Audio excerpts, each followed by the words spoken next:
আসসালামু আলাইকুম। হ্যালো দর্শক, আমরা যদি আমাদের নিজেদের জীবনে নিজেদের একটা ভালো অবস্থান তৈরি করতে চাই তাহলে আমাদের কি কি করণীয়, আজকের এই ভিডিওতে কয়েকটি গুরুত্বপূর্ণ পয়েন্ট আপনাদের সঙ্গে শেয়ার করতে যাচ্ছি। তো প্রথমত শরীরচর্চা বা ব্যায়াম করা। আমরা যদি সুস্থ থাকতে চাই তাহলে এটা আমাদের জীবনে একটি অপরিহার্য অংশ। আপনি যদি নিয়মিত প্রত্যেক দিন অন্তত 45 মিনিট 1 ঘন্টা হাঁটাহাঁটি করেন, একটু শরীরচর্চা করেন, একটু ব্যায়াম করেন, যাদের এই সম্পর্কে একটু ভালো নলেজ রয়েছে তারা জিম করতে পারেন।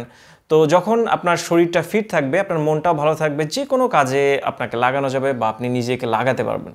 তারপর হচ্ছে বেশি পানি পান করা। এটার সায়েন্টিফিক ভ্যালু সম্পর্কে সবাই জানে যে বেশি পানি পান করা শরীরের জন্য কত ভালো।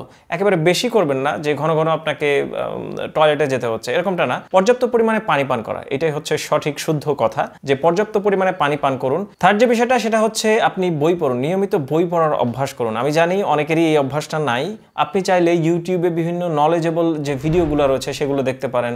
আপনি চাইলে অনলাইন থেকে বই ডাউনলোড করেও পড়তে পারেন। এখন অনলাইনের যুগ, আপনি ল্যাপটপে, আপনার কম্পিউটারে অথবা আপনি যদি মোবাইলে চান, বিভিন্ন ধরনের বই, অনেক জ্ঞান সম্বলিত বই রয়েছে, তো সেগুলো আপনি পড়তে পারেন। একটা মানুষের মৃত্যুর আগে অন্তত একবার হলেও অর্থসহ কোরআন পড়া উচিত। আপনি চাইলে কোরআন পড়তে পারেন, এটা সব থেকে ভালো বই পৃথিবীর বুকে। তারপরে যে পদক্ষেপটি সেটা হচ্ছে কম বলুন, কিন্তু শোনার যে অভ্যাসটা এটা বেশি বেশি তৈরি করুন। মানে সামনে যে বলছে তাকে বলতে দিন, এবং নিজে যখন কথা বলবেন তখন কম কথা বলার চেষ্টা করুন। এইটা যে উন্নত ব্যক্তিত্বের যে মানুষগুলো, তাদের যে বৈশিষ্ট্যগুলো থাকে, এটা তার মধ্যে একটা, যে আপনি কম কথা বলছেন, সামনে যে রয়েছে তাকে বলার সুযোগ দিচ্ছেন। তারপরে যে গুরুত্বপূর্ণ বিষয়টি সেটা হচ্ছে ভালো খাবার খান।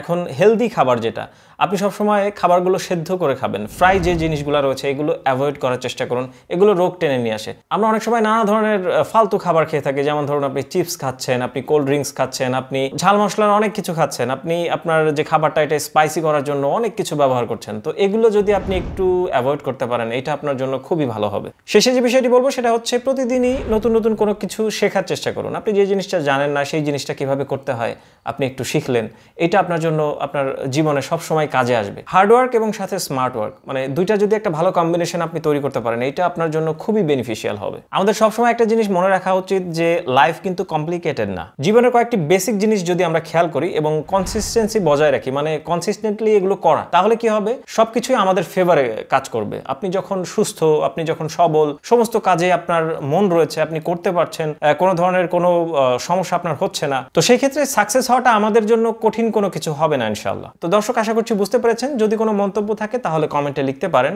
আমি উত্তর দেওয়ার চেষ্টা করব। সবাই ভালো থাকবেন। আসসালামু আলাইকুম।